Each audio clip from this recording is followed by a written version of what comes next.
샬롬. 세상이 줄 수 없는 주님의 평안을 여러분에게 전합니다. 어느덧 8월의 마지막 주간이 되었습니다. 8월을 마무리하며 9월을 기도로 준비하는 이 한 주간의 시간 속에서 겸손함으로 하나님께 전적인 의지함으로 하나님이 주시는 은총을 충만히 누리시기를 소망합니다. 오늘 주시는 하나님의 말씀 같이 나누도록 하겠습니다. 지혜를 얻는 것이 금을 얻는 것보다 얼마나 나은고 명철을 얻는 것이 은을 얻는 것보다 더욱 나으니라. 악을 떠나는 것은 정직한 사람의 대로이니 자기의 길을 지키는 자는 자기의 영혼을 보존하느니라. 교만은 패망의 선봉이요 거만한 마음은 넘어짐의 앞잡이니라. 겸손한 자와 함께하여 마음을 낮추는 것이 교만한 자와 함께하여 탈취물을 나누는 것보다 나으니라. 삼가 말씀에 주의하는 자는 좋은 것을 얻나니 여호와를 의지하는 자는 복이 있느니라. 마음이 지혜로운 자는 명철하다 일컬음을 받고 입이 선한 자는 남의 학식을 더하게 하느니라. 명철한 자에게는 그 명철이 생명의 샘이 되거니와 미련한 자에게는 그 미련한 것이 징계가 되느니라. 지혜로운 자의 마음은 그의 입을 슬기롭게 하고 또 그의 입술에 지식을 더하느니라. 이 땅에서 성도로 살아가는 우리의 잊지 말아야 될 고백은 예수 그리스도의 보혈의 은혜로 구원받은 자들이 바로 우리라는 것입니다. 예수 그리스도의 보혈의 은혜로 구원받았음에도 그러나 하나님 나라에 들어갈 때까지 성도인 우리는 이 세상에서 살아가야만 하는 것이죠. 성도들은 세상 속에서 살아가지만 예수 그리스도의 보혈의 은혜로 구원받은 자들이기에 그러므로 세상의 방법이 아니라 하나님의 방법으로 세상 가운데에서 살아가야만 하는 것입니다. 세상적인 방법이 아니라 하나님의 방법으로 살아가는 방법은 무엇이 있을까요? 오늘 성경 본문은 하나님의 방법으로 살아가는 그의 방법에 대해서 분명하게 우리에게 가르쳐 주고 있습니다. 하나님의 방법으로 살아가는 방법은 첫째로 하나님의 지혜와 명철을 얻을 때 하나님의 방법으로 살아갈 수 있게 되는 줄 믿습니다. 본문 16절을 보세요.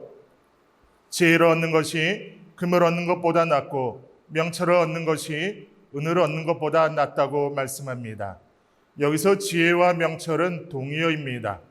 지적인 총명함이나 재능, 하나님을 아는 영적 지식을 포괄하는 폭넓은 의미를 지닌 표현입니다. 16절의 말씀에서 은이라는 것은 세상에서 귀하다고 평가되는 가치들을 대표하는 말입니다. 그런데 지혜의 가치가 금과 은의 가치보다 월등하다는 사실을 반복적 방법으로 강조하고 있는 것입니다. 그렇다면 솔로몬은 무슨 근거에서 지혜와 명철이 재물보다 낫다고 말하고 있을까요? 세 가지를 생각해 보기를 원합니다. 첫째로 지혜와 명철은 재물로는 얻을 수 없는 것들을 얻을 수 있게 하기 때문입니다. 재물은 우리에게 많은 유익을 주는 것이 틀림없습니다. 그러나 재물만 가지고는 우리가 얻고자 하는 모든 것을 얻을 수는 없습니다. 재물로 세상에 좋은 물건은 살 수 있습니다. 그러나 참된 행복은 살 수가 없습니다.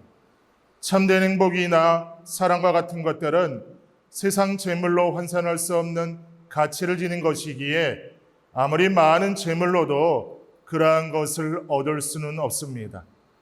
그러한 것은 오로지 지혜로만 살 수 있습니다.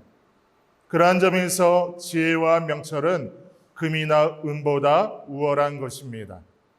둘째로 지혜와 명철은 재물로는 누릴 수 없는 진정한 만족을 누리게 하여 주기 때문입니다. 재물은 가지면 가질수록 더 가지고 싶은 욕구를 가지게 하여 주는 그런 속성이 있습니다. 그래서 사람은 아무리 많은 재물을 갖고 있다 하여도 참된 만족을 누릴 수는 없습니다. 하지만 지혜는 가난한 가운데에서도 자족할 수 있는 마음을 가져다 줍니다. 즉 지혜는 우리에게 자족하는 마음을 줌으로써 진정한 만족을 누리게 하는 것입니다. 때문에 지혜를 가진 사람은 환경에 좌우되지 않고 만족을 누릴 수 있습니다. 그러므로 지혜는 재물보다 우월한 것입니다. 셋째로 지혜는 우리를 거룩하신 하나님을 알게 하며 순종할 수 있는 능력을 부여해 주기 때문입니다. 지혜는 우리로 육신과 정욕을 쫓는 삶이 아니라 죄와 방탕함을 따라 사는 삶이 아니라 죄와 정욕의 유혹을 거부하며 오직 신령한 지혜의 말씀에 복종하게 합니다. 그래서 영원한 생명과 축복을 얻게 합니다.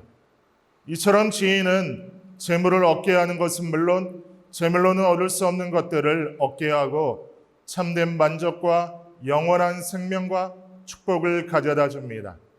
재물은 우리에게 세상에서 살아갈 때 약간의 유익을 주지만 지혜는 재물로는 환산할 수 없는 놀라운 유익을 우리에게 줍니다.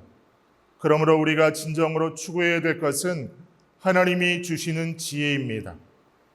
그러므로 하나님이 주시는 지혜를 얻기 위해 힘써야 할 줄로 믿습니다. 때로는 하나님이 주시는 지혜를 얻기 위해 세상의 가치를 포기해야 한다 할지라도 하나님의 지혜를 추구하는데 흔들리지 않아야 할 줄로 믿습니다. 하나님이 주시는 지혜를 얻어 그 지혜를 소유하여 하나님의 방법으로 살아갈 때 놀라운 하나님의 능력과 사랑이 우리 안에서 열매 맺음을 보게 될 줄로 믿습니다. 하나님의 방법으로 살아가는 방법은 두 번째로 하나님을 신뢰하며 살아가는 것인 줄 믿습니다. 20절 말씀을 보시지요.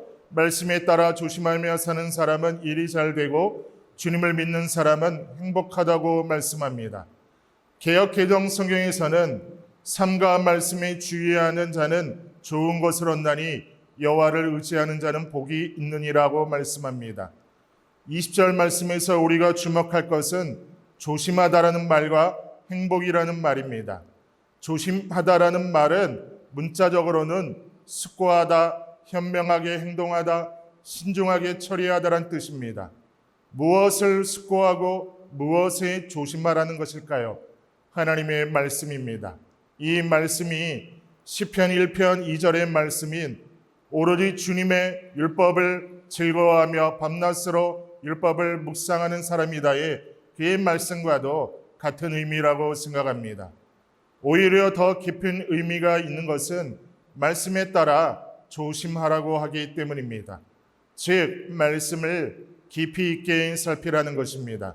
말씀을 붙잡고 고민하라는 것입니다. 그의 말씀대로 살기 위해서 몸부림치라는 것입니다. 그런데 조심하라는 말이 뒤 구절에서는 주님을 믿는 것으로 표현되었습니다. 여기 믿는다라는 말, 개역개정 성경에서는 의지한다라고 표현을 합니다. 이 말에는 기본적으로 신뢰한다는 의미가 담겨 있습니다. 그래서 하나님을 신뢰하는 믿음으로 날마다 말씀에 따라 조심하며 사는 자는 복이 있습니다. 20절에서 행복하다, 개역개정 성경에서는 복이 있다는 이 말은 시편 1편에서 말씀하고 있는 바로 그의 복입니다. 행복, 평안, 기쁨과 같은 것이죠. 하나님 안에서만 누리는 평안을 의미하는 말입니다. 우리가 말씀에 따라 조심하며 주의하는 삶을 살아갈 때 하나님 안에서 평안한 하루를 보내게 되는 줄로 믿습니다. 오늘 하루 이 고백으로 살아가시는 여러분들 되시기를 진심으로 소망합니다. 다 같이 기도하겠습니다. 하나님, 우리가 이 땅 가운데에서 오늘 하루를 살아갈 때 하나님이 주시는 그 지혜로 인하여서 오늘 하루 이 시간 속에서 하나님 모든 것들을 감당하며 승리하게 하여 주옵소서. 말씀을 묵상하며 말씀에 따라 순종하며 오늘 하루 주시는 그 은혜를 나의 삶 가운데 적용하며 오늘 하루 감사로 채워져 나가는 그런 한 날 되게 하여 주옵소서. 예수님의 이름으로 기도드리옵나이다. 아멘.